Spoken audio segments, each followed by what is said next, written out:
All right, everybody, welcome back to the Resonant State, the most popular podcast in the world. So that's right, intersubjectivity. So I decide. But I'm really excited to be joined by Dr. Dre's daughter, Kathy Dre. No, Kathy daughter. So we had. I'm really excited to be back here, and please check out the various channels. As I think the highest number of subscribers on YouTube is I'm at 90, so I think that's the highest, most popular YouTube channel, right? No. Okay. Okay. Well, anyways, no delusions here. So Kathy and I had a show, radio show we used to do. I had a live radio show on a network, and so we did that for quite a while. And hopefully, I'll be releasing some of those videos here in the near future. But so today, hopefully, we'll kind of get back into the flow of this. But for tonight's show, we're just going to kind of dive in and just see what happens. So, welcome, Kathy. How are you? Good. It's great to be podcasting. And I was just saying before, and I'm not going to get into it, it's been a long time since we have podcasted for over 4 years. And you and I were just talking, so we've been having to get right into it because you and I have had a lot of conversations around this, and we were talking about hypnosis today. And I had taken some notes, and as we were talking, I was saying hypnosis is a duplication of life's errors. It's oneric. It's like it's an induction. It's like sleepwalking, and it's a form of stress. And so it also makes me think of this slogan: "A mind is a terrible thing to waste." Hmm. Does that make sense? I mean, I know it seems all disparate, but it all connects together. Well, yeah, oneric, by the way. So oneromancy, for example, is telling the future through the No, dreams. Oh, Oneiric. Oneric means like a sleepwalking state. oneric. Okay, It's a so dream state. okay, yeah. Well, so owner, there's a dream state. There's oneromancy, which is telling the future through dreams, and then there's also oman. Oman is which is masturbation, right? There's a character in the Bible, so it's a Okay. similar word. Well, let's just say to what we were talking about. Oh, I don't mean to dive into that. No, well, go ahead. Let's just talk a little bit more about that. So, where's that dictionary? I mean, where's that from, and what's the year of that dictionary? But so it's like my 1884 dictionary, right? So I always think about words and what they mean, and we often bypass things. And I think about this with myself because I'm not a stupid person, but you and I, we've been friends for a long time, and I've been through a lot of things. And it's like I can feel kind of stupid over decisions I've made in my life that I wasn't aware of. So I think that there's something really interesting about where's the intersection of intellect, insight, comprehension, right? Like, how do we make sense of what we've really experienced versus what we're told that we experienced? Does that make sense? Well, absolutely.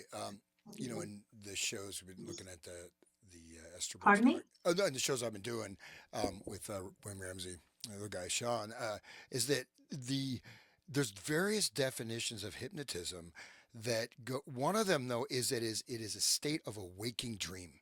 Right, it's a state of a waking dream, and in fact, certain types of hypnotic states create a hallucin. The entire environment is a hallucination. So, for example, But I would say that the cluster B personality individual that people can get attached to can induce that state of hypnosis in the other person, meaning that it's uncanny.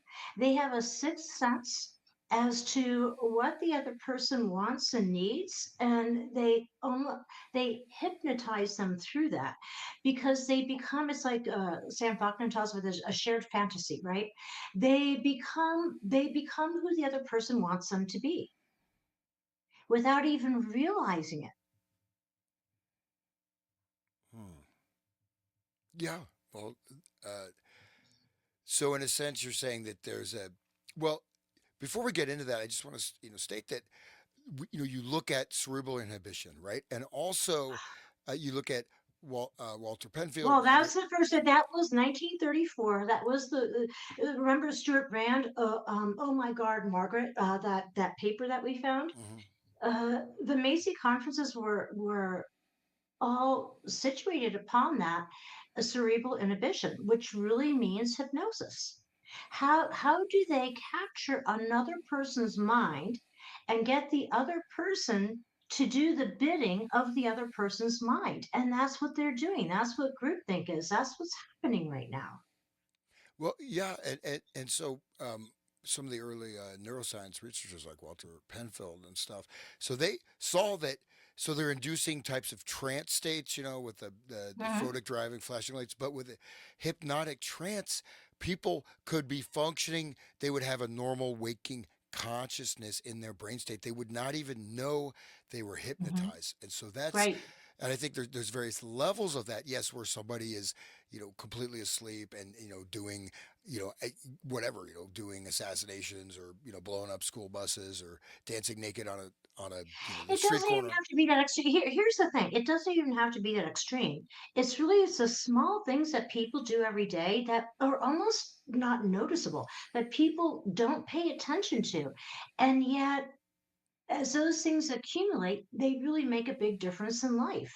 But people don't pay attention to it because it seems innocuous.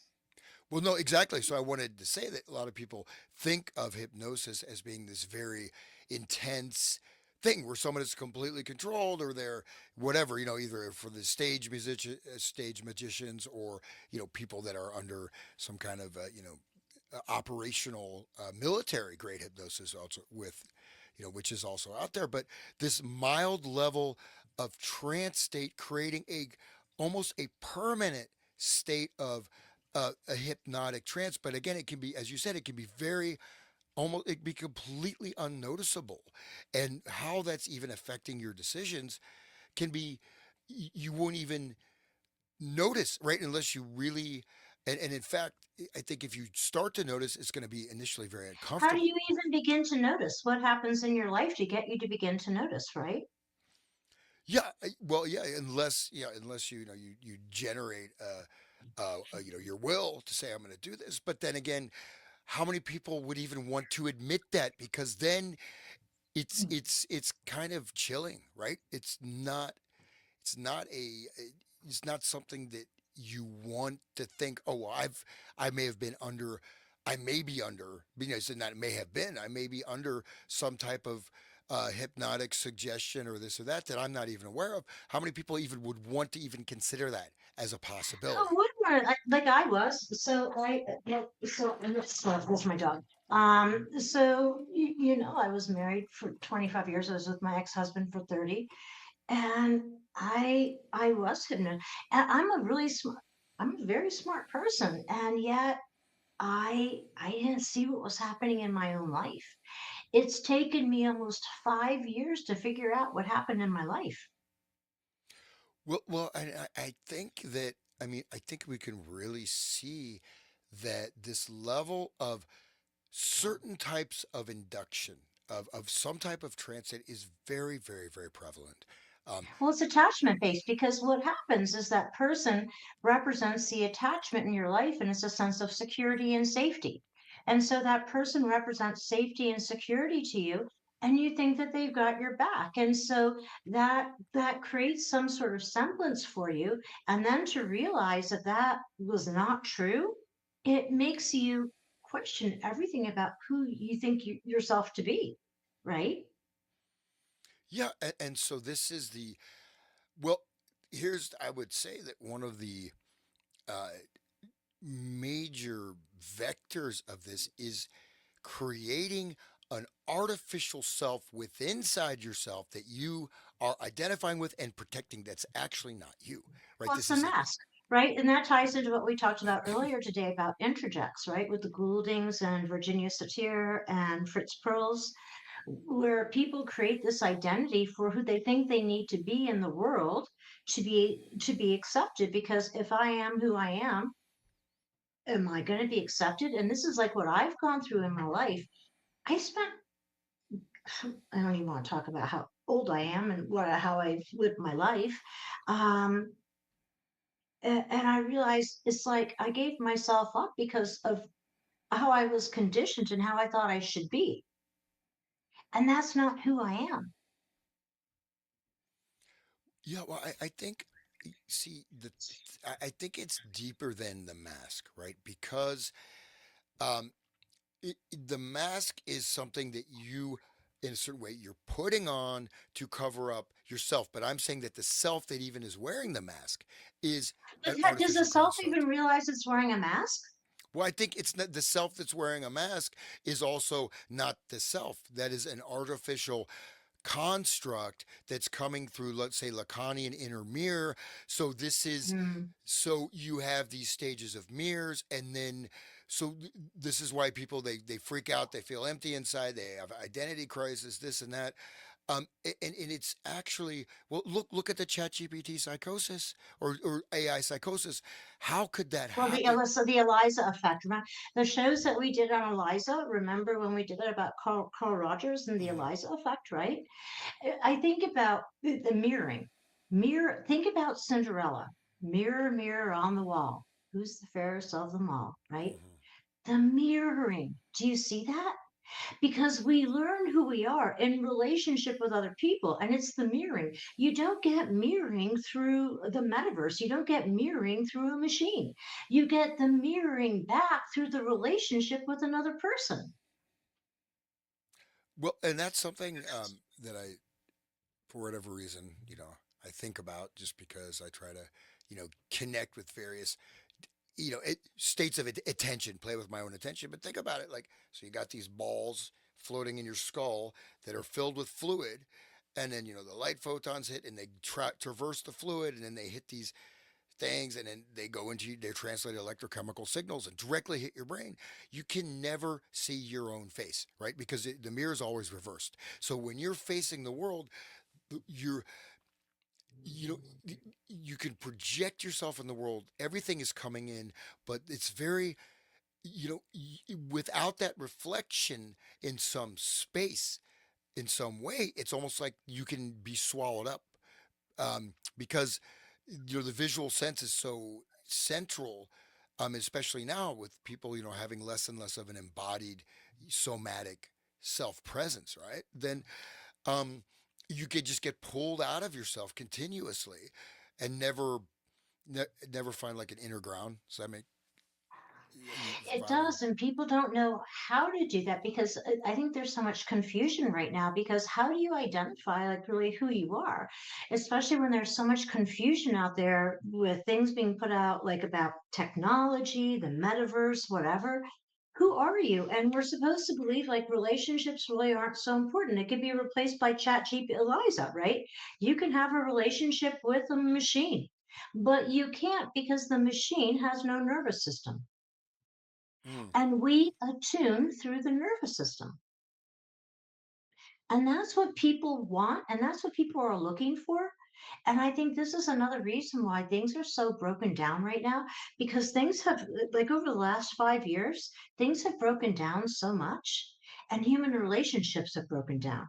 People have broken down, you know, and they're seeking to come together. So I don't. I'm gonna swear six. I don't think everything's effed. Um, I think that there is we're at a place where we decide how do we want things to be. It's not determined. I mean, absolutely, and this is one of the very prominent features of ruling elites, especially now, is to it's a fait accompli, right? It's already done. It's not. I know it's absolutely not. But then you see a lot of people in the alternative media playing into that, right? Because they tend to be more anxious because people who are on the alternative media tend to be on the more anxious side. And so that anxiety keeps them stuck, and it keeps them stuck into something that we were talking about earlier called insight, where they're aware of it, but they're not taking appropriate action, which is what happens with comprehension. Because once you translate insight into action, it ties into comprehension, right? And so this is what needs to happen. It's one thing to know things. It's one thing to say, oh, everything's screwed, right? That's conspiracy theory. Everything's screwed. And it ties in with the internal working model of attachment for the people who feel like that, because their internal working model is, I'm wrong, you're right. Right, or I'm wrong and you're wrong. So it's like it's a self-fulfilling prophecy, and we've got to move beyond it. We can't continue to do this because this is how we've gotten to where we are today. Well, no, absolutely, and I think I was talking to you, whenever some days ago or weeks ago, but I was saying that like of all any things that have been offered, you look at these systems, communism, you look at socialism, you look at Satanism, you look at hedonism, you look at whatever it may be, even though Isms. yeah, Mhm. or I'm saying like offering some kind of system, they're always okay. You follow this, you join this cult. There's Well, some you're payoff. following another person's mind, not your own. No, I mean absolutely. But what I'm saying is that with the way things are going, like what we're offering you is lick my boot heel, slave, and then we'll make it a little bit more comfortable for you if you don't speak up. Invisible serfs, Yeah, right? if you don't speak up, we won't jail you. So so I think there is a level of Well, arrogance. it ties into what we were doing. So our shows before were all about cybernetics, and we got into second order cybernetics, which ties into Carl Menninger's work, right? Where it the evolution of cybernetics turned into military memetics, which is about how do you get people to do it to themselves so they don't have to do it to you because you do it to your own self. Kathy, for people that may not be aware of that, why don't you just give just a brief synopsis of cybernetics and Macy conferences and second order cybernetics, just for I mean within a nutshell, just to kind of give people that aren't really Why don't familiar you with do it. it? No, I don't, because I don't know, man. That's why you're on the show. No, I can start out with cybernetics. It's the science of governance. It's a science of Abs- well, what does cybernetic mean, right? To govern, to rule. Look, Norbert, and they Norbert Wiener. Wiener. no double entendres, not allowed. Uh, I'm sorry. all of them. They all hated their mommies.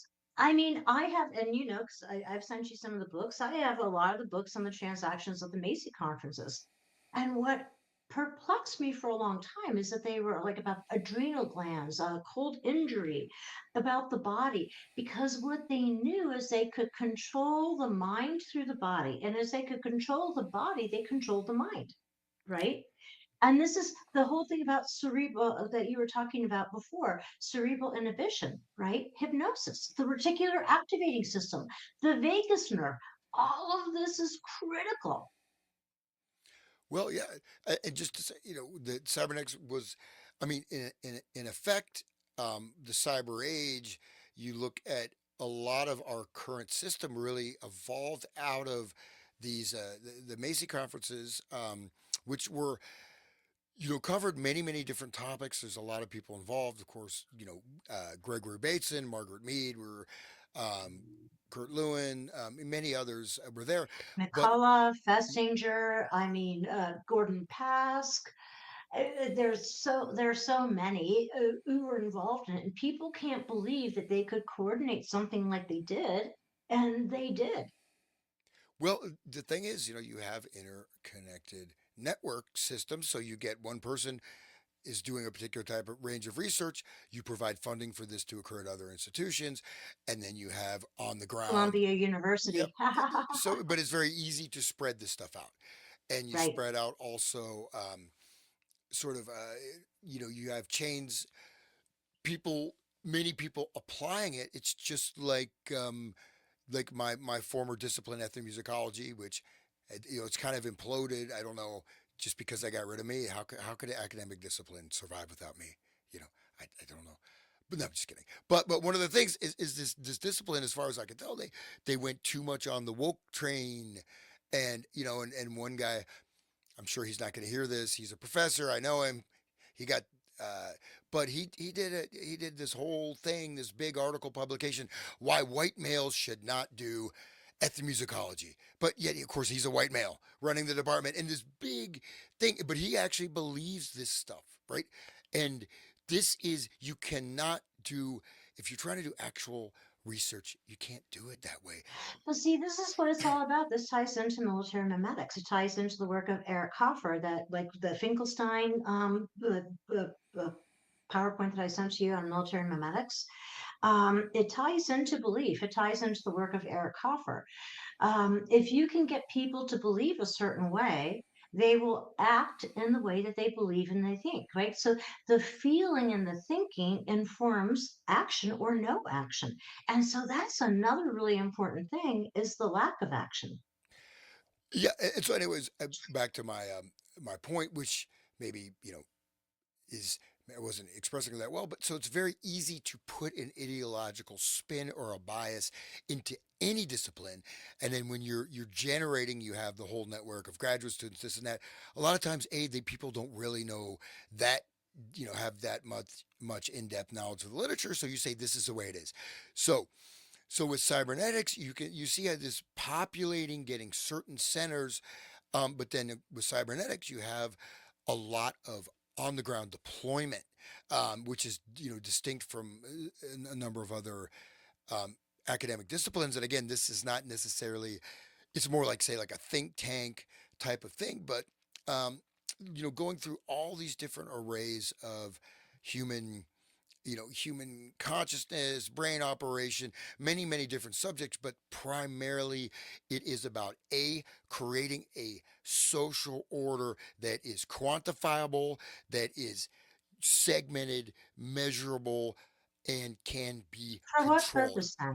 to, But for what purpose? for governance and control. Because in the estimation of these people, they are the superior force But in they're the. not. It goes back into what you and I talked about earlier, Cornbluth's book, The Marching Morons, right? Mhm. Which was the inspiration for Idiocracy. So they really are seeking to reduce human intelligence and turn humans into automa. I can never say the word automatons. Yeah, Um, automatons. Now you got me. I can't say it either. Yeah, but so I mean, but the thing is, the Macy conference is it's extremely important, and you have the whole digital age, computer age, and many things coming out of it. Right? Please but chime the in. information age, so think about information overload. This is exactly what they do. There's so much information that the information overloads the nervous system, right? And people can't make sense of it because there's too much of it. And so it's like, well, gosh, there's all this stuff out here. How do I make sense of any of it? And so they become reductionistic. Yes. And feel free to add your 2 cents there for describing kind of overview of cybernetics or Macy conferences. I don't know if that was Well, it's really the way that sufficient. they control people. It's like as I started, so I moved again in June, my third time in the last few years. Um, and I was putting my books back up on the table, in the not table on the in my bookshelf, and I was like looking at my Macy conferences books, and they're all about like they're physiology based. And I think to myself, how how does technology interface with us somatically, right? What is it really doing to us? And that ties into something that we did a few years ago, a show that we did on a book called A Choice of Futures from the Tavistock Institute with Fred Emery and Jonathan Rawling Rees, right? Where television affects people and affects our nervous systems in ways that we have no awareness of. Because it seems innocuous. It seems like that doesn't really do anything. That's what cybernetics does. It uses the environment in which we live to shape us in ways that we're not aware that it's shaping us. And so marketing is part of cybernetics, right? Online dating, all pornography, all of these things are the environment in which we're living in. And we can't even make sense of it anymore. And so one of the things that I think people have really gotten misled by is the psychologism and the this idea of talk therapy, these kind of things that are like, for example, certain types of states, you know, and I always kind of harp on this because like depression, once you've generated that narrative state for yourself, you have now conditioned your reticular activating system to Right. perceive any instance and generate more depression. What does that truly mean? Now, I know there are people with really severe, I'm not talking about, the people that are just, gone. Like there's some very, very severe types of cases, but what does that mean? It's a collection of states that you are getting a definition for. There could be multiple causal aspects. Maybe you're very unhappy with your And life. but people don't want to pay attention to the states that they're in. So, like, because of what I've gone through, I have experienced. I've gone through that. I didn't want to experience what I experienced. I didn't want to believe that what happened happened. And so it's why it's taken me a longer time to navigate through what I've gone through because I didn't make sense of it because people don't want you to make sense of it.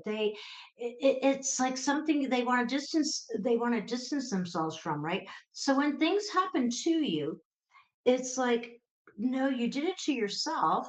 Um, and and it becomes an incredible mind fuck, right?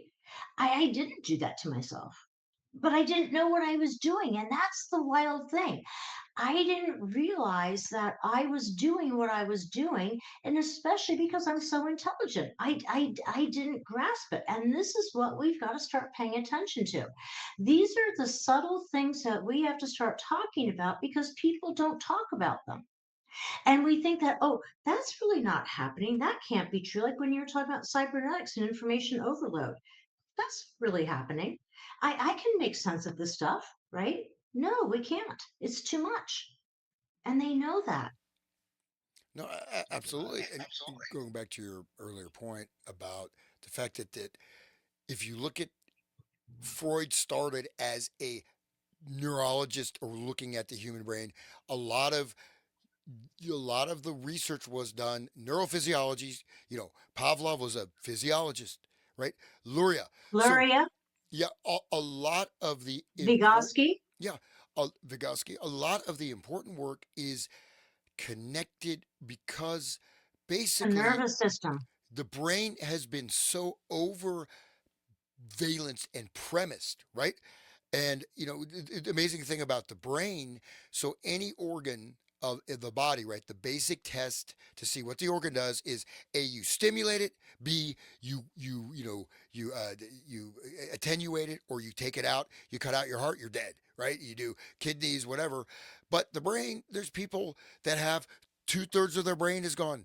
There's people with tiny little what, like just a membrane of neurons and water in their head, and they're still functioning and talking. So the brain is not the central organ. There's other capacities, you know what I mean? So it is like a transmitter receiver for the nervous system, but really the nervous system is where if you control the nervous system, you control the information. So the And brain. this is what I realized because of what I went through. And we don't get like what I experienced in my marriage and almost, again, this is a really big part, almost having been killed.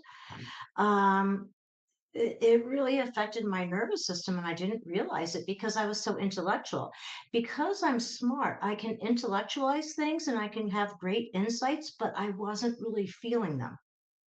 And so what's been important for me is to integrate what I experience intellectually with what I experienced somatically, which I had really cut off. And this is why I've been very lucky that I had the opportunity to do this, and it's taken a really long time. I mean, if you had never told me it would take this long for me to figure things out, I would never have believed you. And it does, because it's like my body's not carrying my brain around, right? It's integrated, but I didn't get that.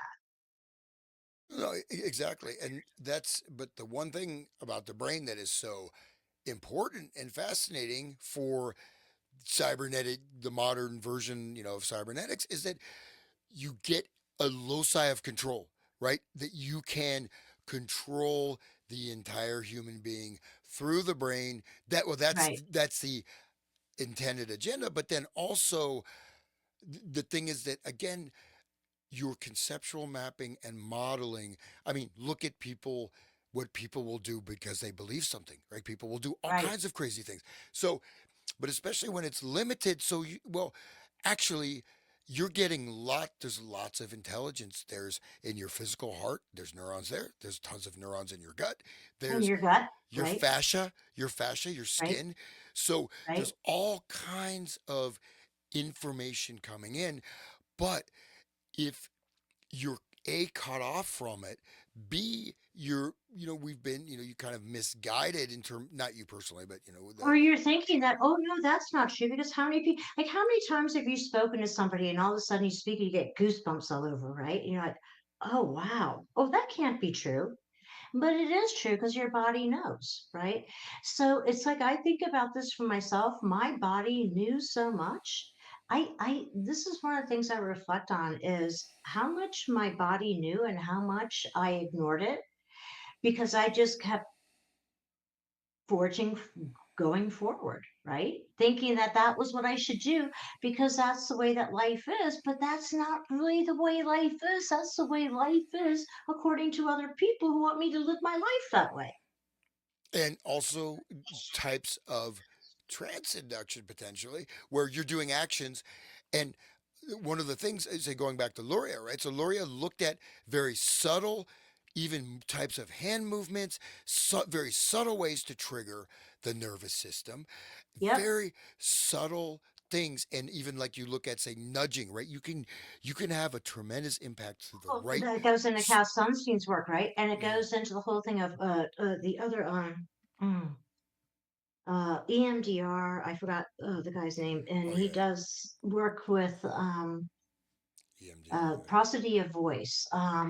So the thing is also, especially for men and women, which is going to sound strange, um, a woman's voice affects a man, right? So if a woman has a high pitched tone of voice, or um, if it doesn't have a good prosody, it triggers the man's nervous system for Hmm. threat. And and I just because you mentioned EMDR, I want to bring that up because as Bessel someone, van der Kolk. yeah, yeah, And it ties into Sue Carter from, oh, Stephen Porges. So it ties into, he works for the Kinsey Institute, which you already know, like is okay. completely So whatever. here's a. Yeah. I just brought up the EMDR. Can you see that? So so I EMDR ties in with television. yeah.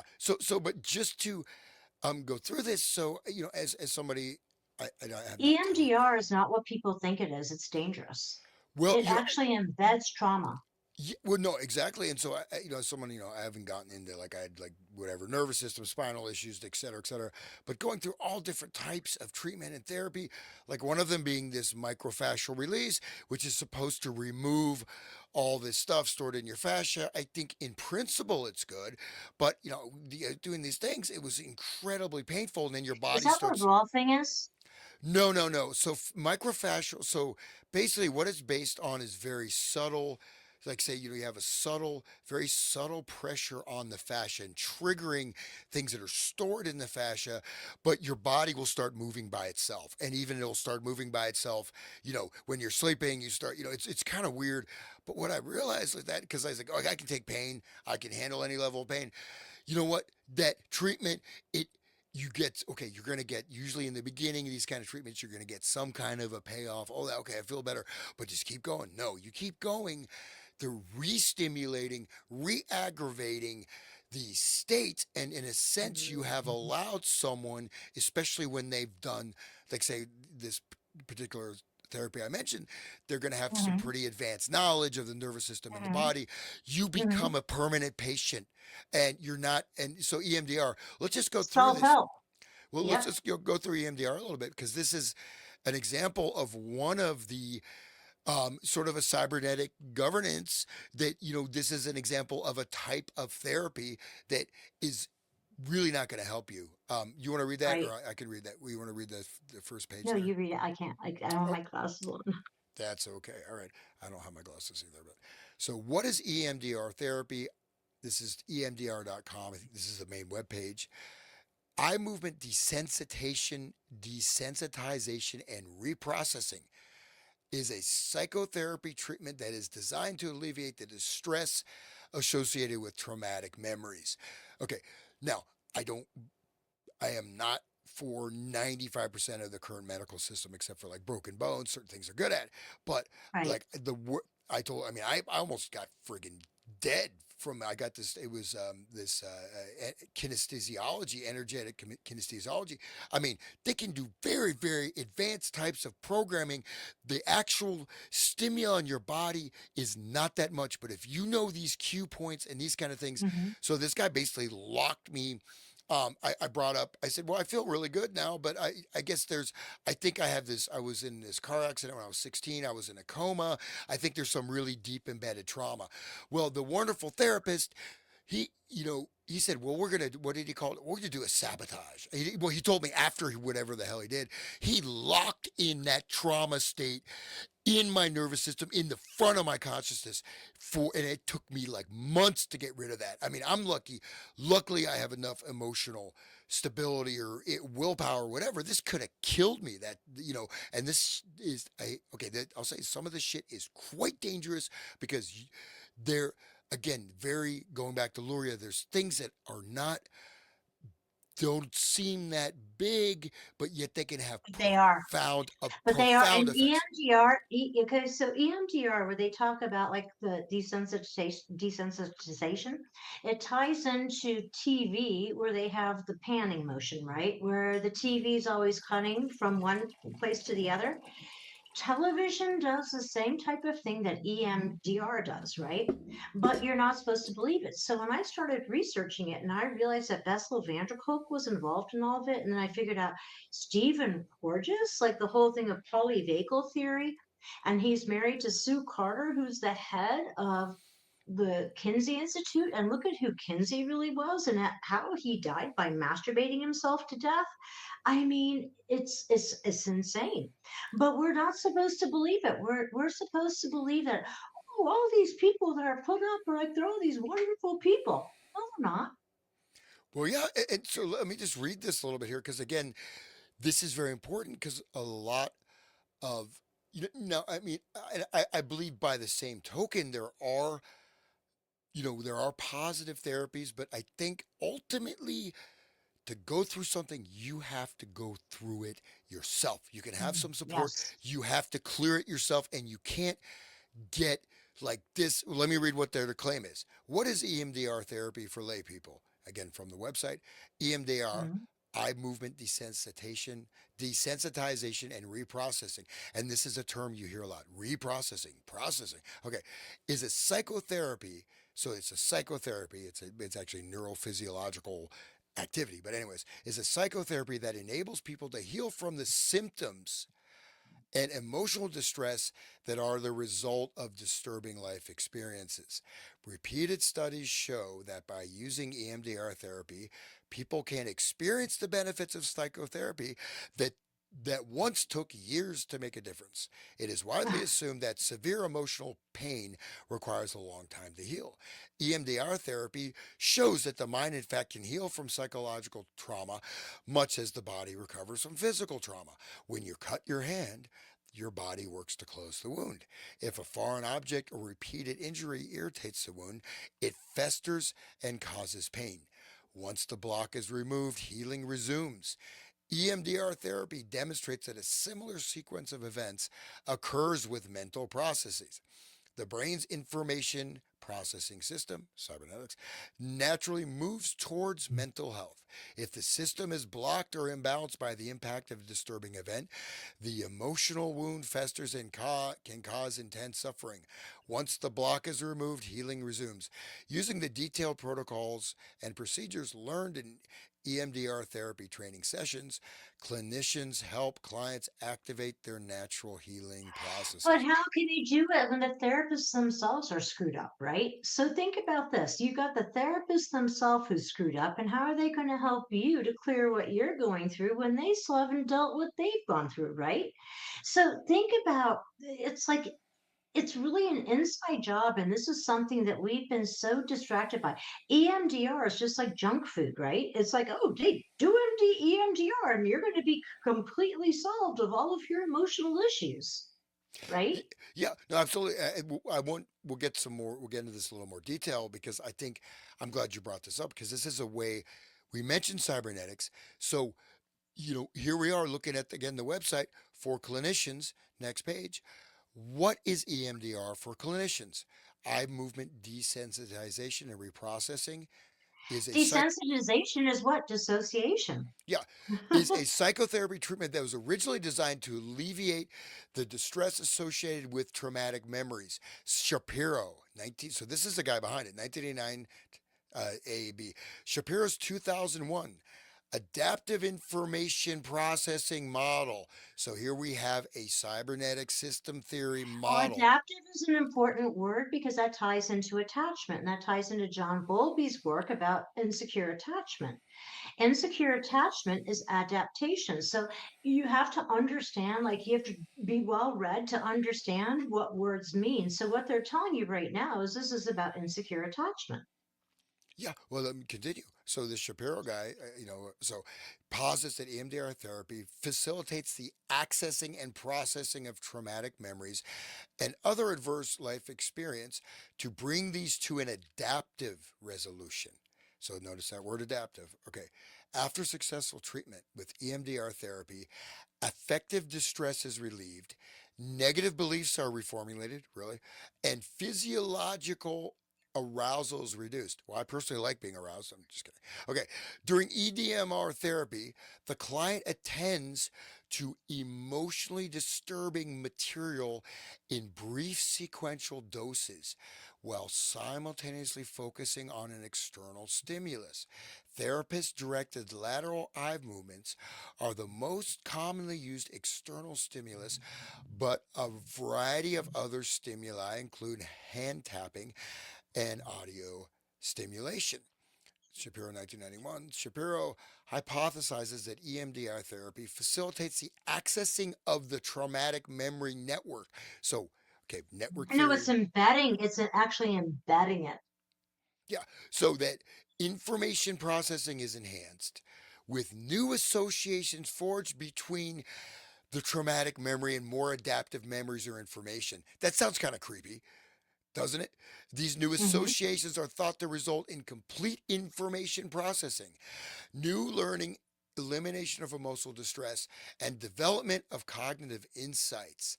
So let's you want to tear that apart a little bit or break it down?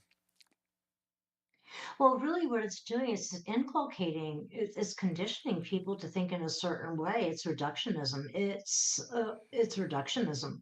It's not doing what people think it's doing. People go there thinking it's going to help them to relieve their distress, and actually, what it's doing is it's codifying it. It's actually embedding it further into their nervous systems. It's driving it down To in. the reticular activating system in the vagus nerve. Because remember the show that we did on autism? Mhm. And I told you that the vagus nerve is the carrier. When people watch television, a lot of times I hear somebody say, "Hey, I've asked you, I've talked to you several times. Like, why aren't you answering me?" And the person will say, "I didn't hear you."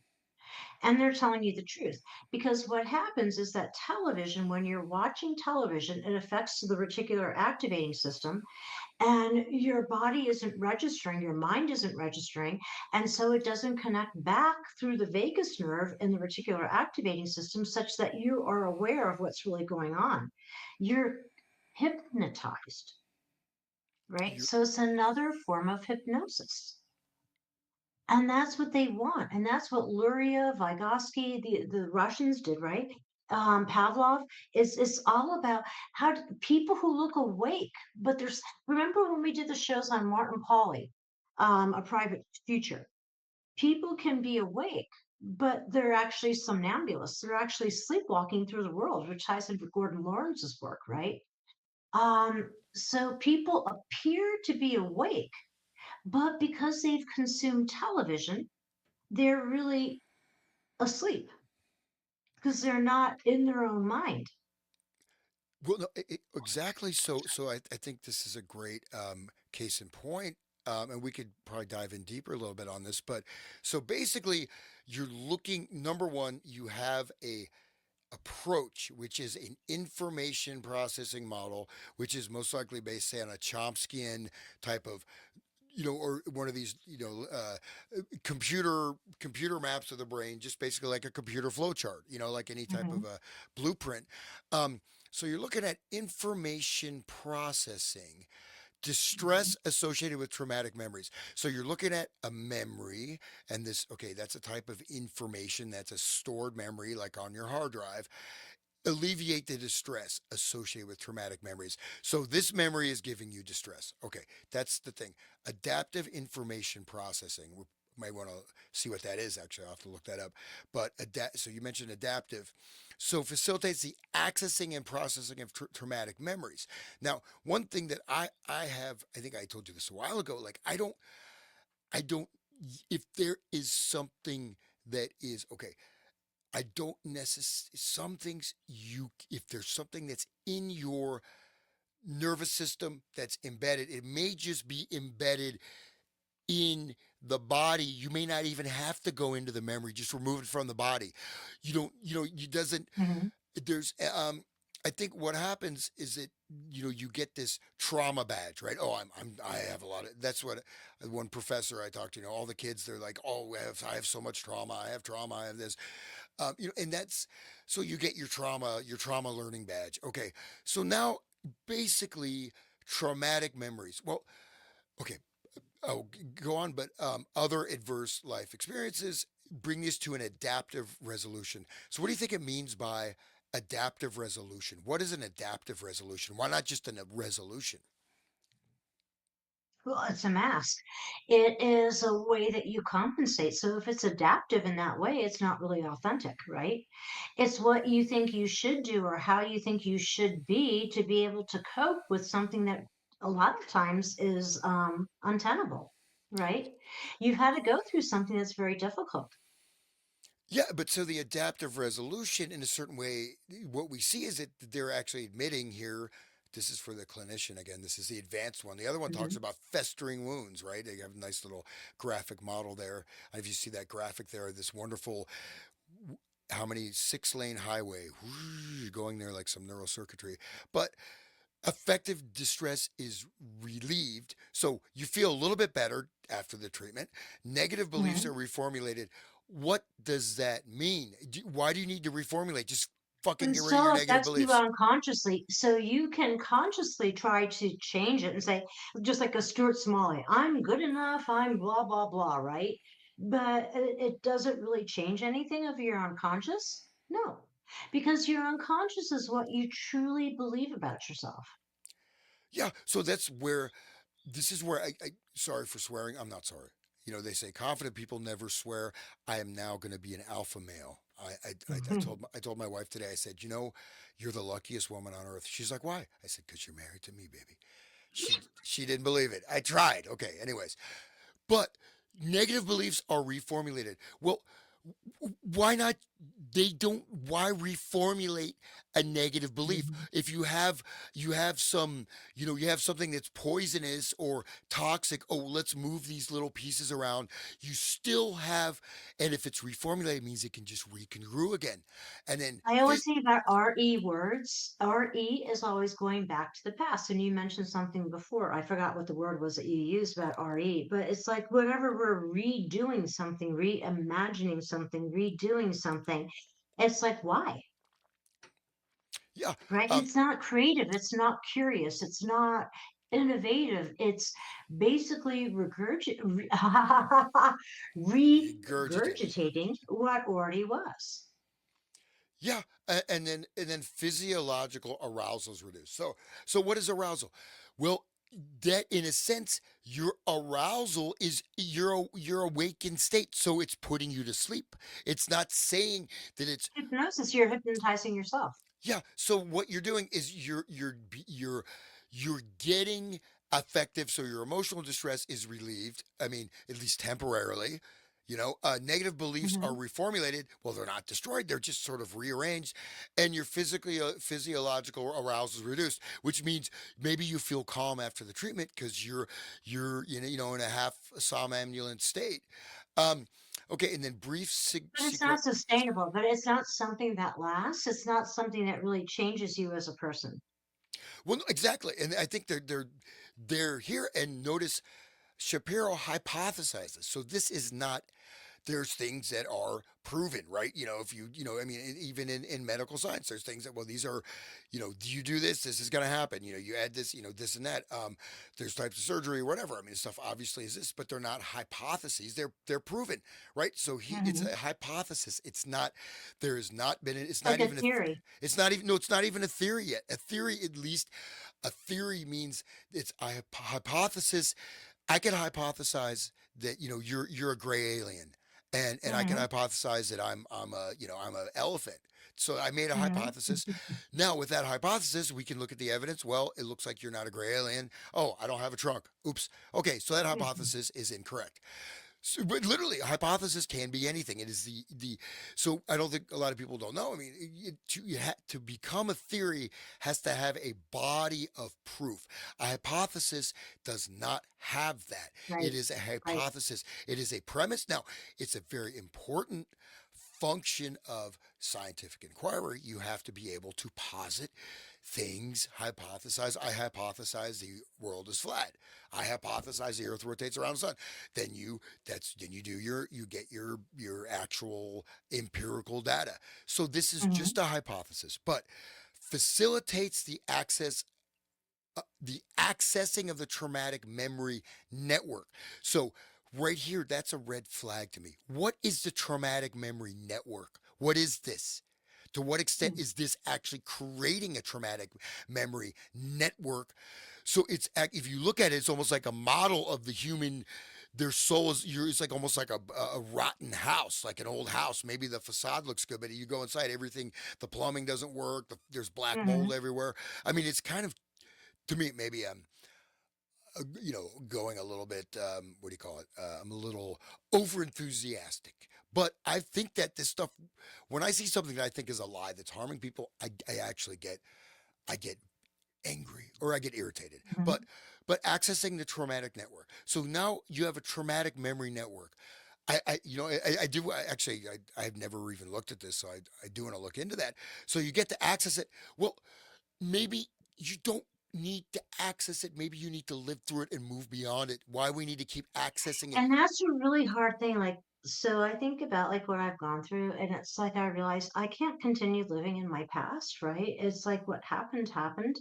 And to live a good life, I have to make different choices in my life and I have to be intentional and I have to make decisions and I have to make clarity. I have to make decisions that are clear and not go into something like this because then I'll continue to make the same types of decisions, right? That will just reinforce that information, which caused me to do what I did to begin with. Yeah, and I'll just finish this because I think you can see this. What the EMDR model is using. This is something we can see in all throughout our society and culture. So, anyways, you can access the traumatic memory network, whatever that actually is, so that information processing is enhanced.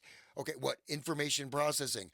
Where are you getting the information from? By it does, if your nervous system is corrupted, if you're Well, and not then getting, how are you processing the information? So here's the other part, right? Like, how are you processing the information? If you're already in a distressed state, how are you processing that information?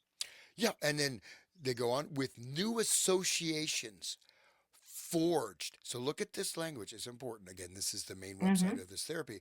New associations forged. So you're talking about locking in something where in the brain, in the nervous system, in this traumatic memory network. What is this, like a telephone network, a computer network? Anyways, new associations forged. Again, forged implies like very strongly forged between the traumatic memory and more Right. adaptive memories or information.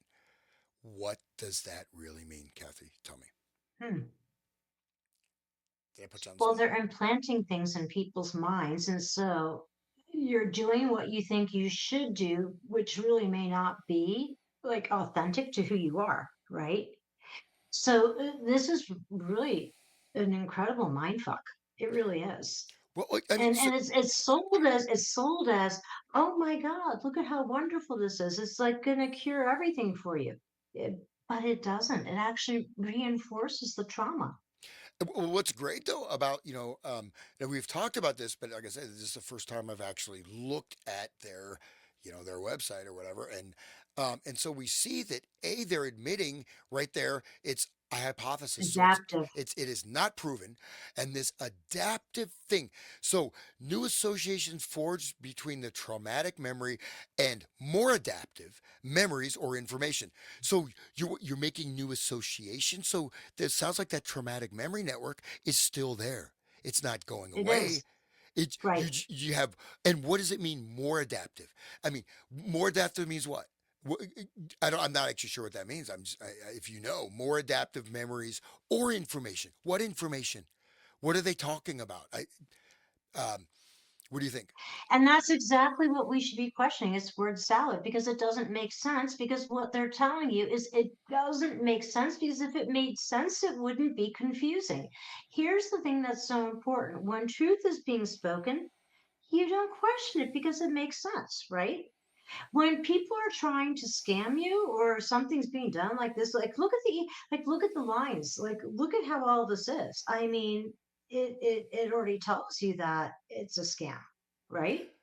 Well, absolutely. So, I mean, but right here we're seeing that. Okay, so I've gone through this. So I I want to can't see. even go through a straight line. Look, it almost looks like a sun, right? Two sun. Like, look at the half circles. Everything's a half a circle, Yeah. right? Hmm. Look at the lines, and then they go straight up. There's people don't pay attention to stuff like this, and it's important. Well, then you see this.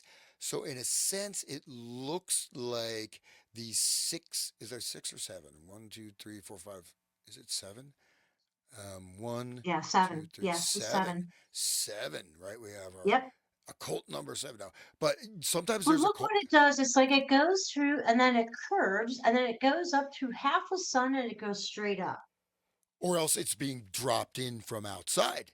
And this is the brain, and it's going Oh, inside what if it's good coming point. in? I didn't think about that. Just so Yeah. it's coming inside, and so the road, so then there's like a head which almost appears like what, like someone's head, right? But then there's this other thing is dissociated from the head, right? There's these two kind of gray circles, one is bigger than the other. Then there's this, They look like eyes almost. yeah, but it looks like in a sense you can see there, Anime. there's that one sort of, that's a weird shape, that kind of partial. See, notice it's not Hmm. it's not the same shape, right? Right. They're different levels of rising or But setting there's these. there's something to these things don't just happen. They're done intentionally. They spend a lot of money on doing things like this. So there's something very intentional about it. Well, and I think it has an effect, right? You've been looking at it for a while. It's like it's doing something to your brain. This is Yep. almost like some type of, oh Well, it look, starts to move. Well, here it's like I have oh look at that, Kathy. Did you see that weird? There's a weird. If you look I have closely. this book, Optical Illusions, right? Hmm. It's the same type of thing. It becomes an optical illusion. If you look at it, you let your eyes like space a little bit, you'll see it starts moving. Yeah, I don't know. Maybe yeah, I don't want to look that much longer. They're freaking me out, these EMDR guys. But we'll just finish up with this. But this is, you know, one of the things that I will, offer. I don't. One of my goals is not to criticize anybody because I love everybody and everybody's good. And so, but there's a lot of, or a number of people in the quote unquote, you know, alternative media, conspiracy media, whatever you call it, that take terms or words. Like one of them was that, what is it, mass formation psychosis, that was put out there. Some guy had written a pretty good paper. It was a good paper. Then it just becomes this term that's not interrogated. It's not understood. Well, It's think just a about the word box. narcissism. Everybody calls everybody a narcissist, but they don't even know what it means. Yeah, and it's very. I mean, the thing is, especially in this time, because really, if you think about it, we are in a you could call it a battle for the for the soul of humanity, in terms of, yes, there is a very powerful integrated movement to try to turn people into basically human automatons or robots or just whatever. Not Uh, going to work. I mean, they can screw it up for a period of time, but it's not going to work because people don't want to be machines. It- you know what? What's a machine? I don't want to be a machine. Nobody wants to be a machine. no, absolutely. What I'm saying though is that one of the things that many people have lost is actually taking the time to see what is really written. What is that word? That's something we always used to do, like look stuff up in the dictionary. What does that word People really don't, mean? Hans, people like there are kids today that don't even know what their parents' birthdays are. They don't even know their street addresses. Yeah. Um, but then okay, I'm gonna just finish this so I don't have to keep looking at this image. I'm probably being like mind programmed. Oh no, but no, it is a weird friggin' image. But anyways, go on here. So they're accessing this traumatic network, memory network. So in a sense, though, I mentioned this treatment where the guy almost killed me, and I tell you, it was so bad. And I'm surprised I withstood it. Now, he wanted me to keep coming back to him, of course, but I was at the point I said, I told my wife, I'm saying this on the air. Hopefully, I don't get like the SWAT team show up, but I said, if this treatment is going to kill me, he's going to pay. I'm going to go there and I'm going to at least let him have some physical pain for what he did to me because he almost destroyed my life. And luckily, Mhm, I was because for a average person, I'm not saying like I'm like Superman, but when you're entire, I was able to know what was happening to me. It didn't make it any better, but at least I knew what it was, so I didn't lose. I could still keep my. This is where your mind and intellect is very important because you can see the situation. But like I said, this stuff can really harm you, and you won't. And for most people, they don't even know. So, anyways, so they're accessing you. They're in a sense accessing your programming, enhancing information processing. What does that mean? Enhancing. I don't know. How about clarifying? How about making sure there's accurate information? What if your information processing is incorrect? If your nervous system, if you're getting wrong information or you're getting deceptive information or you having, some kind of hypnotic encoding of the information, enhancing that information processing is not going to help you at all. It's just going to mhm, enhance your delusional state or whatever state you're in. mhm, So mhm, why do you want to form new associations? Moving the traumatic memory, they're just creating more adaptive, they're just linking it with new adaptive memories or information. These new associations are thought to result in complete information processing. What is that? What the hell is complete information processing? It is impossible to have complete information processing because if you look at information as every single sensory stimula that's happening to you, every single, every microsecond, how many, if you take psychedelics or whatever, yeah, if you have every single array of every single thing happening in your nervous system, everything that's potentially available to consciousness, it can actually fry your brain. So what does that mean? mhm, And then other thing, new learning. Why new learning? How about just learning? Well, what's new learning? mhm, And then mhm, elimination of emotional distress. Okay, at least that's mhm. being eliminated, and development of cognitive insights. Well, if whoever wrote this is going to develop my cognitive insights, I don't know if I want their help.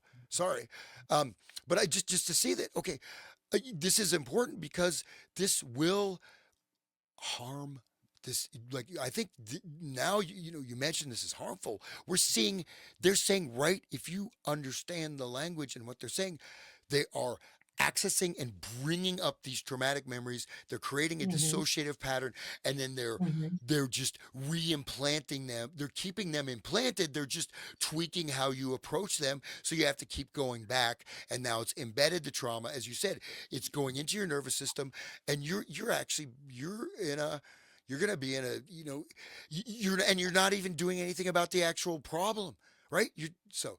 Anyways, maybe we can move off of that, but I thought that was fascinating, to be honest. It is, and I think like we should continue on this and talk some more about it. And think about like what are ways that people can navigate through it because it's very confusing, and they do it purposely to make it confusing. Yeah, but if you take, the time, I don't know why I can't get the share screen to stop. Hang on a second here. I closed it and it's still sharing. Let's do this. Now I'm big and you're small. No, there we go. I'm big. Look at this. Hey, Kathy. Okay, I'm a goofball. I'll stop being a goofball. Now we're both big. Now you can see I didn't shave. Oh my god. Okay, but again, like, but so right here, and so what's interesting? This is all coming. This entire therapy is coming from one guy, Francine Shapiro. You know anything about her? Oh, huge. So she's the one who invented this whole therapy. So tell me about it. EMDR with her husband. Yes. Hmm. And then Bessel van der Kolk took it and it went into Tavistock. Absolutely. It went into And she's Tavistock. a, Wow. pardon me? It went into Yeah, it Tavistock. ties in with Tavistock. I'm listening. So we'll get into that another time because it's kind of going long. Um, but it ties in completely to that. This has all been architected. It ties back into Jonathan Rowling Rees's book from 1934, The Shaping of Psychiatry by War. They knew what they were going to do, right? They're shaping society through fear. They're shaping society through insecurity by breaking down the family, by breaking down the things that make us most human and trying to replace it by what's a machine, by what's not true, what's not real, what lacks a nervous system. And people aren't going to buy, people, they're realizing this doesn't make people happy. Well, yeah, and one thing to note is this doesn't talk about the nervous system at all. It's all about, yeah, Mm. adaptive information processing means that they believe that Interesting. That's a really great point. they're not even talking about the nervous system, right? Even though, But that's what it's all about. yeah, but it's not mentioned. So what they believe Interesting. is that traumatic memories are not stored like normal memories. They're stored in these fragmented states. And so what this does is allow them to be Like a integrated. computer drive. Remember how floppy Oh disks yeah, used to store defrag. data, Yep. right? That's what they're trying to get us to believe that we're like, and we're not. And that's not true. So But those dissociated states, those fragments, so when a disk stores something like information stored here, here, here, that's what dissociation is in in the mind, right? A piece is here, a piece is there, but how do we connect it all together? yeah, well, so I guess what they're positing is that you get this new information. You do this, EMDR thing, and then suddenly these stuck memories are no longer stuck, and now your natural healing resilience of the brain takes over, and oh my gosh, your traumas are gone. At least they're gone, and for until the next time you have to go back to the therapist. God, I would you do that for me? I I'll do that. love that. There is an exercise If it was only that easy. there is an exercise I was doing. This guy showed me.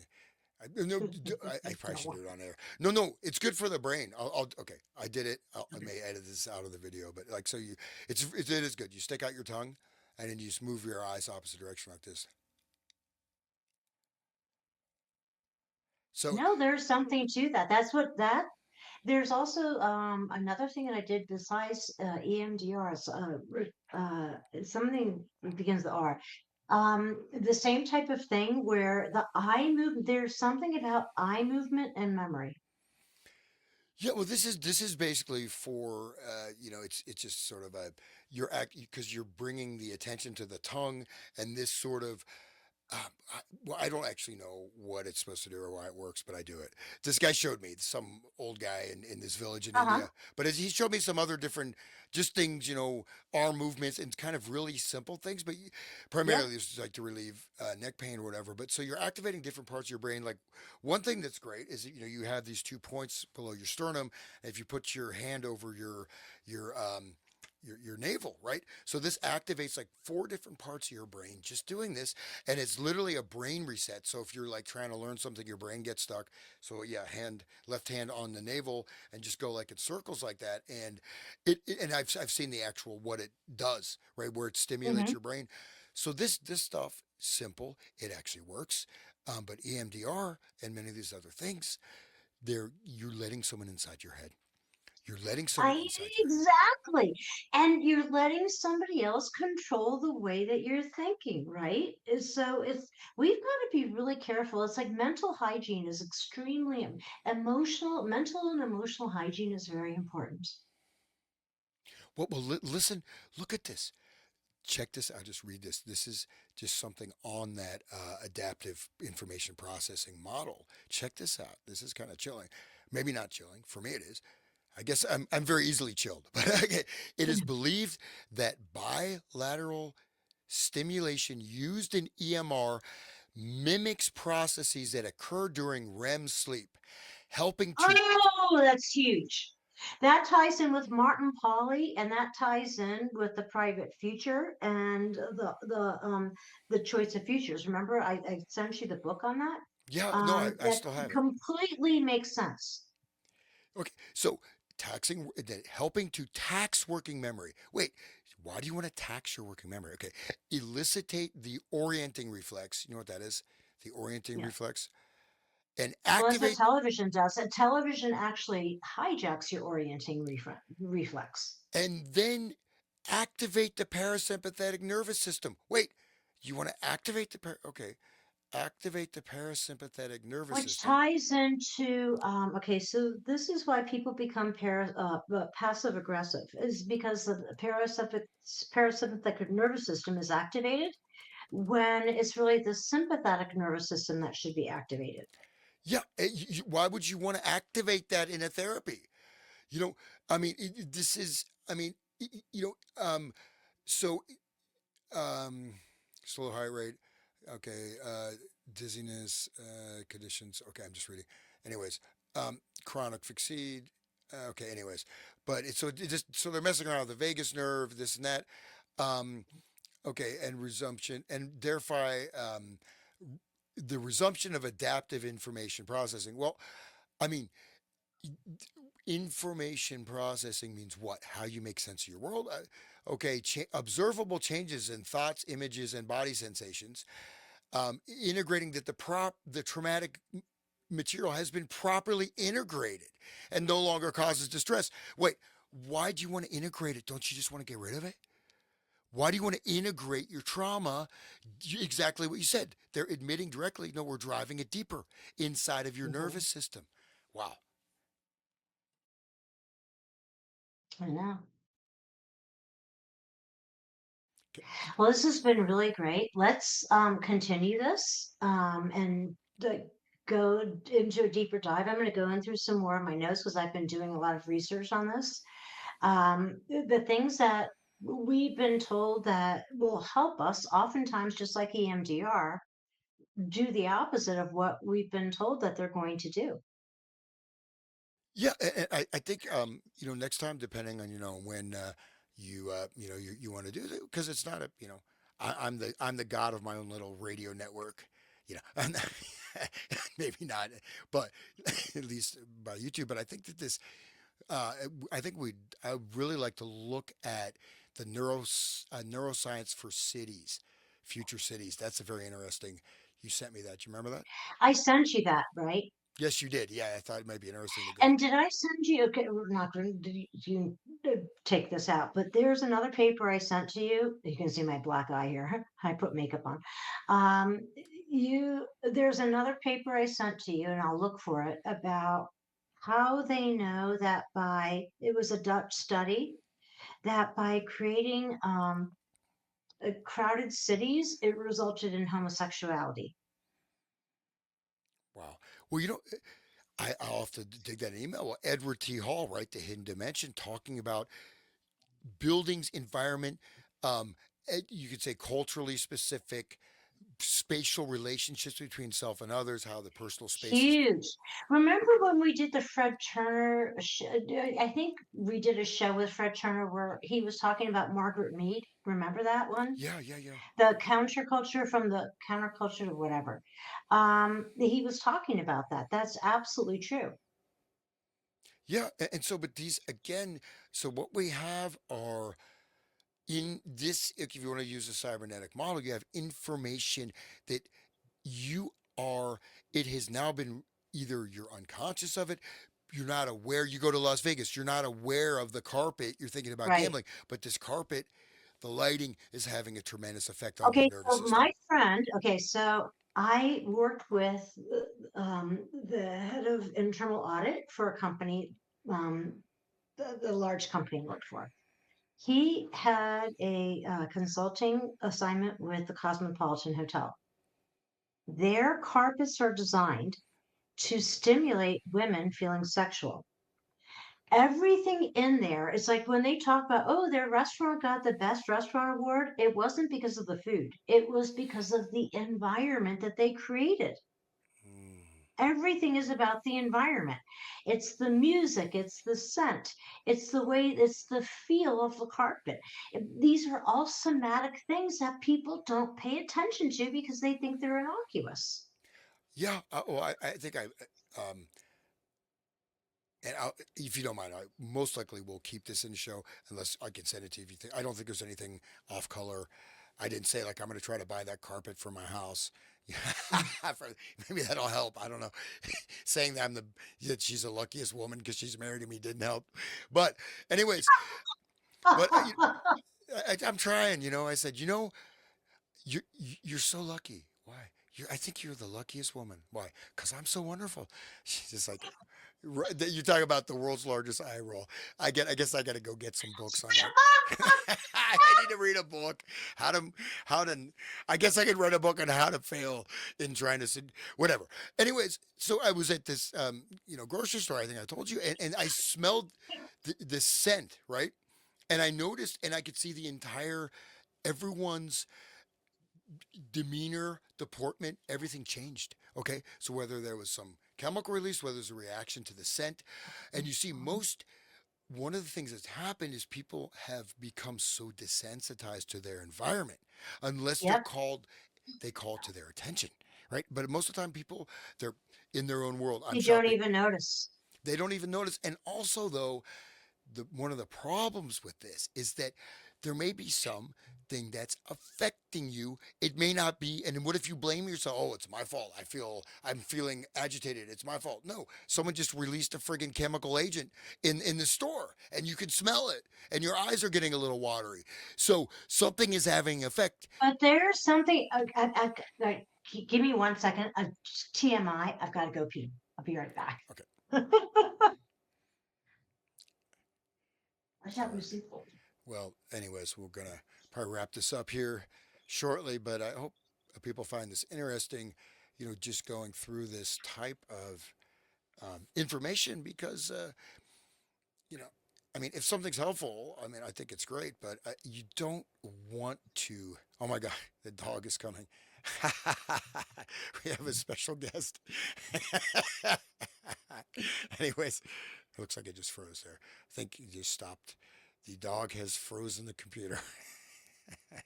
Okay, anyways, um, is it things that are, why make your life worse? You know what I mean? It's like, but on the other hand, there are things I always say, or is that there's necessary suffering. Sometimes there's things you have to cross. You must cross this threshold. You must be able to integrate this, and maybe you have to go through some very difficult times and experiences and hold yourself together and cross that. Don't generate unnecessary suffering whenever possible. Don't do it. Just don't do it. There's no reason to do that. But the problem is that, see, if you do say EMDR, you're witnessing a state of, um, you're using a methodology that it's going to make you feel better in the short term. But notice again, it's not eliminating the traumatic memories. They're just, oh, they're integrated. Well, I mean, it. Why? Just, I mean, remove the trauma. Not that you have to get rid of a memory, but I mean, clear it from your system. You just don't hold it. And maybe there's some I mean, you do not just not pushing something down or just dispersing it, especially when you give people that are using, again, this isn't exactly this EMDR is a direct type of cybernetic system theory applied to a modality of therapy. So when I'm talking about cybernetics, this is exactly that. Okay. And so, anyways, but if how things are being defined, you go to the therapist defining this. Oh, think of the memory, move your eyes around. Well, okay, you feel better, but you're going into a trance. Someone else is taking charge of your neural processing, and they're encoding information. So you are not you're being hypnotized. All right, Kathy. That was we had a special This guest. is bizarre. No, my computer went out. No, This is no, your something that dog, happens all the your time. dog did it. Your dog did it. Your dog came up and he Oh, was sitting on the computer. Yeah, and it was hilarious. So, she did not. yes, She yeah, you did. can, yep. And the dog, the last thing was there's an image of the dog. The dog's there, and then it froze, and then you went offline. So your dog did it. It was great. It was very fun. Yeah, I was watching. I said we have a special guest, and so yeah, literally your dog did it, and and I saw it, and it's on video. So we know it really happened. We're not making it up. Um,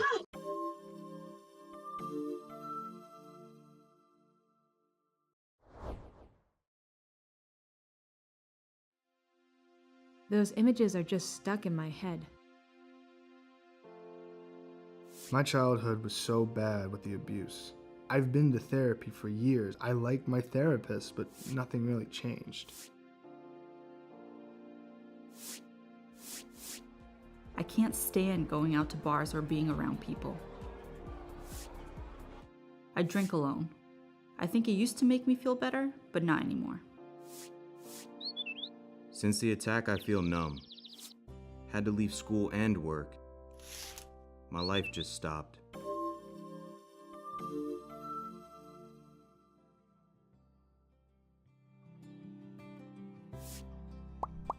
These are the voices of people who have lived with post-traumatic stress disorder, or PTSD. Sometimes PTSD can start right away after something happens, and other times it takes a while to notice symptoms.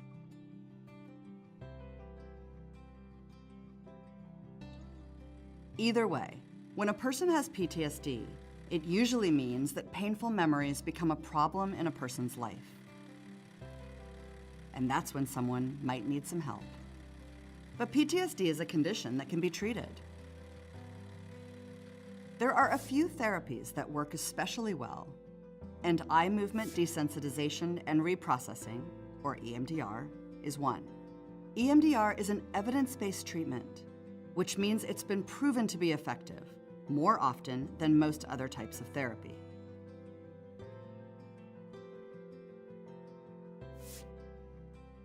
During EMDR, a trained therapist works with a person to keep the sessions comfortable and relaxed, but also to achieve the goals they set together. Relaxation and breathing exercises might be taught early in the sessions, so they can be used later. People then talk about the memories that have been most difficult for them. While they're telling the stories of their trauma, they're also watching something right in front of them, such as moving lights or the tip of a pencil being waved back and forth.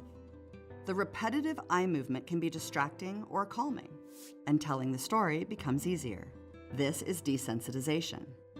Next, the feelings that go with the memories of awful, traumatic moments, or years of traumatic moments, can change. Those feelings shift during therapy, and how people think about themselves in relation to their memories can be dramatically different following EMDR. This is reprocessing. The memories start to have far less power than they did before the treatment. The best news is that EMDR usually doesn't take that long. The feeling that a person is stuck in the past can change with EMDR. People with PTSD can become fully present and live their lives the way they intend. PTSD can be treated, and people can get back to the lives they want to live. okay, here we go. Hello, I just did EMDR. I feel so much better. Yeah. All right. Now, so what I was just what I was saying is that Hey, you're Hans. Do, do, do, yeah, do. you're giving other people access to your mind. You're doing something that Maybe what I was saying is that in life there's some things that are necessary types of suffering that you have to traverse this. And if you Yeah. cannot neglect it, there's other things that are unnecessary suffering that you don't even need to go into. So EMDR, in a sense, allows you a way out. Maybe there's things you have to figure out and clear, but no, you're going to go here and we'll do our information processing and we'll tweak your brain and we'll just embed this deeper and deeper, and then you get more and more fragmented, more and more dissociated, more and more derealized, and then when this comes back it's going to be 20 times as strong because you just pushed it down. So it's a really, it's dangerous, and I think it's again, directly following a cybernetic system model. And who's to say that they didn't necessarily do this as another dead end, like so many other of these therapies or Yes. Right. groups? Right. Right. And then how to navigate through it. And I think here's the other thing. It's like it can feel like, oh, it's all doom and gloom, and like, what are we going to do? Throw our hands up in the air. It's like, no, because you have curiosity. You're smart. You can we can navigate through it. It's not an end game. It everything isn't all already planned out. There are different possibilities in life, and we can navigate through that, and that's what I would hope that we can do, and we can figure out something different in life. Yeah, and again, just to see that, um, it's possible to make very radical changes in yourself and in the world. And again, it's like, you know, my friend, he's a filmmaker, and I was like, man, I just turned 25. I'm feeling old. Well, around 25, and he's like, own it, man. Just own it. Own your age. Like, yeah, I own it. So, but no, seriously, like, own it. Okay, this is where I am. And so many things can be solved by, hey, here's where I am. Okay, I'm moving forward, but that's it. I don't, and I don't need to justify myself to you or anybody else, as long as I know that not you personally, but I mean, as long as I am clear in my own actions, I know that I'm Hmm. not doing actions that are harmful to others. I'm not Hmm. doing this and that. And just before we end it real quick, I to show these like little subtle conditioning, there's a show called, I think it's called Pistol, right? I guess it's some, Netflix series or whatever, Hmm. Amazon, about the Sex Pistols. Well, the opening scene Oh. is that they show David Bowie playing this like some kind of very, I don't know, I hadn't heard the song about some like, signal being beamed into your brain. It's like, and being electrified. That's Victor Tusk talked about that. Yeah, Okay, go but, ahead. but yeah, so they show David Bowie in actual concert footage of David Bowie. The guy, the hero, which I think it was Steve Jones, one of the guys. He breaks into the hall where they just had the concert. Security guards asleep. He steals equipment.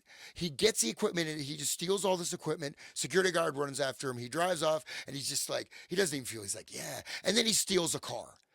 Then he steals a car, some nice Wow. sports car. In all this, he's a mad. Like when he walks into the stage, he's there.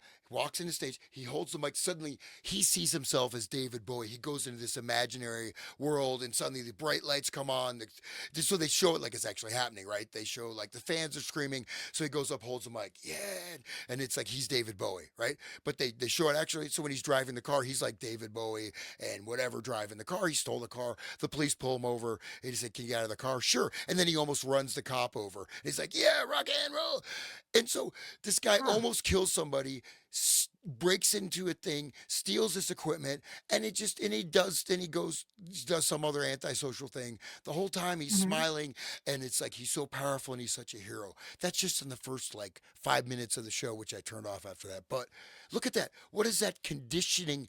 Like, should you feel good about yourself if you steal a car, almost run over a police officer? If you break in somewhere and steal all this equipment? They show he's so self satisfied, but he's also flashing between present moment experience and this fan imposed fantasy reality. And it's not differentiated in the film. So you know what I mean? They show it's like, you know what I mean? They wave in and out between these different, you could say hallucinatory impositions. Hmm. So I think to me that's a type of conditioning where we're in. Hmm. What is this? I mean, should you feel a little guilty about stealing stuff? No, he's like reveling in the fact. Oh, I almost ran over a cop. No, I it's feel good. permission. It makes people feel cool for doing it. special. Yeah, and then people that live in dissociated states where they go into these imaginary worlds. It's saying, "Oh, this is the Right. way that rock Fantasy. stars." Yeah, but not just like you're imagining, but you're actually there. Like it's like a hallucinatory, Right. dream state Yeah. imposed on concrete reality. So, all right. Anyways, we'll close out here the show. I said 90 minutes, so that's great. Kathy, thank you so much. And thank you to your dog, the uninvited guest. That was awesome. And I'm going to keep that in. I You see, can't you wait see to see. the last image is a dog's face.